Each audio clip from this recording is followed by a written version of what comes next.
ओम नमः शिवाय।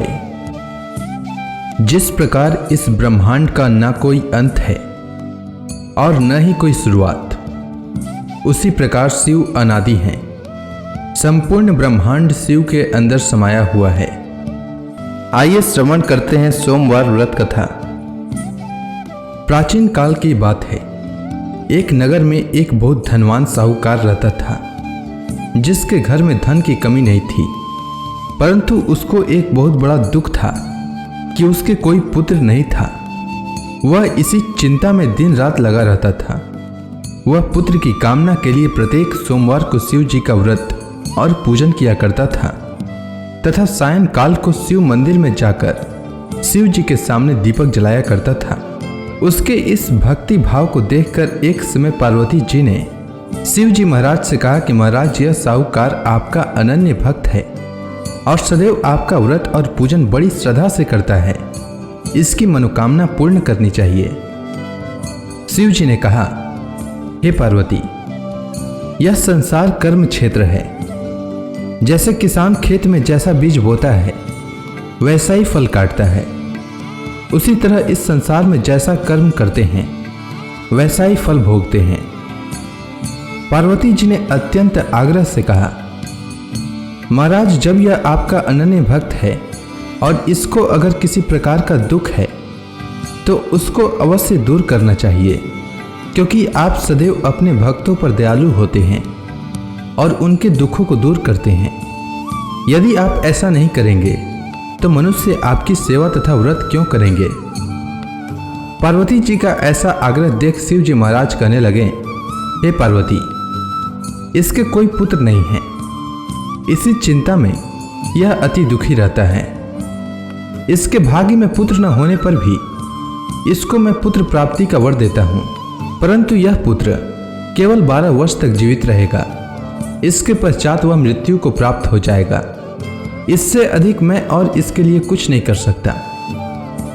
यह सब बातें साहूकार सुन रहा था। इससे उसको न तो कुछ प्रसन्नता हुई और न ही कुछ दुख हुआ।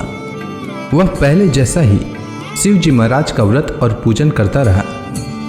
कुछ काल व्यतीत हो जाने पर साहूकार की स्त्री गर्भवती हुई और 10वें महीने में उसके गर्भ से अति सुंदर पुत्र की प्राप्ति हुई। साहूकार के घर में बहुत खुशी मनाई गई, परंतु साहूकार ने उसकी केवल 12 वर्ष की आयु जानकर अधिक प्रसन्नता प्रकट न की और न ही किसी को भेद ही बताया। जब वह बालक 11 वर्ष का हो गया तो उस बालक की माता ने उसके पिता से विवाह आदि के लिए कहा, तो वह साहूकार कहने लगा कि अभी मैं इसका विवाह नहीं करूंगा, अपने पुत्र को काशी जी पढ़ने के लिए भेजूंगा। फिर साहूकार ने अपने साले अर्थात बालक के मामा को बुला करके उसको बहुत सा धन देकर कहा, तुम मेरे बालक को काशी जी पढ़ने के लिए ले जाओ और रास्ते में जिस स्थान पर भी जाओ यज्ञ तथा ब्राह्मणों को भोजन कराते जाओ। वह दोनों मामा भांजे यज्ञ करते और ब्राह्मणों को भोजन कराते जा रहे थे। रास्ते में उनको एक शहर पड़ा। उस शहर में राजा की कन्या का विवाह हो रहा था। दूसरे राजा का लड़का जो विवाह कराने के लिए बारात लेकर आया था, वह एक आंख से काना था। उसके माता पिता को इस बात को लेकर बड़ी चिंता थी कि कहीं वर को देखकर कन्या के माता पिता विवाह में किसी प्रकार की अड़चन पैदा न कर दें। इस कारण जब उसने अति सुंदर सेठ के लड़के को देखा तो मन में विचार किया कि क्यों न दरवाजे के समय इस लड़के से वर का काम चलाया जाए। ऐसा विचार कर वर के पिता ने उस लड़के और मामा से बात की तो वे राजी हो गए। फिर उस लड़के को वर के कपड़े पहनाकर तथा घोड़ी पर चढ़ाकर दरवाजे पर ले गए और सब कार्य प्रसन्नता से पूर्ण हो गया। फिर वर के पिता ने सोचा कि यदि विवाह कार्य भी इसी लड़के से करा लिया जाए तो क्या बुराई है। ऐसा विचार कर लड़के और उसके मामा से कहा, यदि आप फेरों का काम और कन्यादान के काम को भी करा दें तो आपकी बड़ी कृपा होगी और मैं इसके बदले में आपको बहुत कुछ धन दूंगा। तो उन्होंने स्वीकार कर लिया और विवाह कार्य भी बहुत अच्छी तरह से संपन्न हो गया। परंतु जिस समय लड़का जाने लगा तो उसने राजकुमारी की चुंदड़ी के पल्ले पर लिख दिया कि तेरा विवाह तो मेरे साथ हुआ है, परंतु जिस राजकुमार के साथ तुमको भेजेंगे वह एक आंख से काना है और मैं काशी जी पढ़ने जा रहा हूँ। लड़के के जाने के पश्चात उस राजकुमारी ने जब अपनी चुंदड़ी पर ऐसा लिखा हुआ पाया तो उसने राजकुमार के साथ जाने से मना कर दिया और कहा कि वह मेरा पति नहीं है, मेरा विवाह इसके साथ नहीं हुआ है, वह तो काशी जी पढ़ने के लिए गया है। राजकुमारी के माता पिता ने अपनी कन्या को विदा नहीं किया और बारात वापस चली गई। उधर सेठ का लड़का और उसका मामा काशी जी पहुंच गए। वहां जाकर उन्होंने यज्ञ करना और लड़के ने पढ़ना शुरू कर दिया।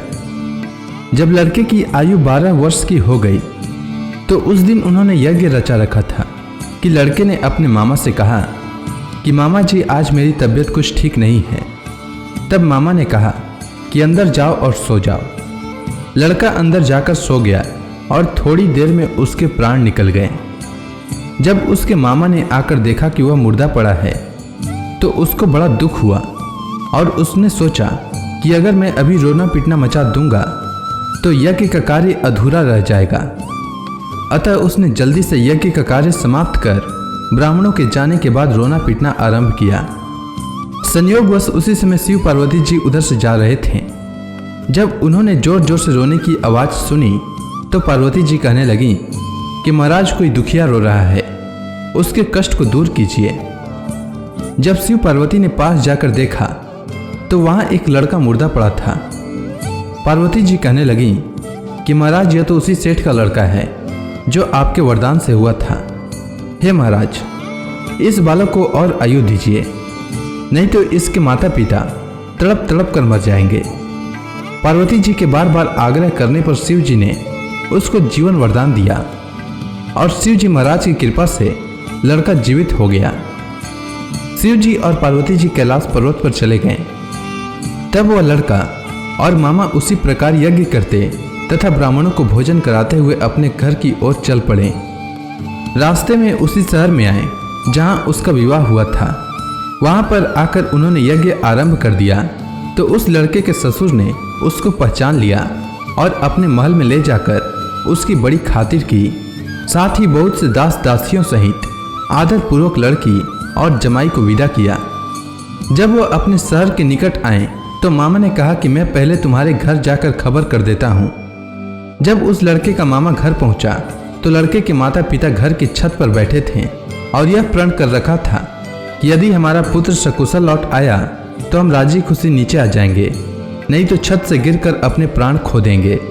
इतने में उस लड़के के मामा ने आकर यह समाचार दिया कि आपका पुत्र आ गया है, तो उनको विश्वास नहीं हुआ। तब उसके मामा ने शपथ पूर्वक कहा कि आपका पुत्र अपनी स्त्री के साथ बहुत सारा धन लेकर आया है। तो सेठ ने आनंद के साथ उसका स्वागत किया और बड़ी प्रसन्नता के साथ रहने लगे। इसी प्रकार से जो कोई भी सोमवार के व्रत को धारण करता है अथवा इस कथा को पढ़ता या सुनता है उसकी समस्त मनोकामनाएं पूर्ण होती है। उम्मीद है आपको सोमवार व्रत की कथा अच्छी लगी होगी। अगर आपको यह वीडियो अच्छी लगी हो तो कमेंट सेक्शन में ओम नमः शिवाय लिखना न भूलें। धन्यवाद।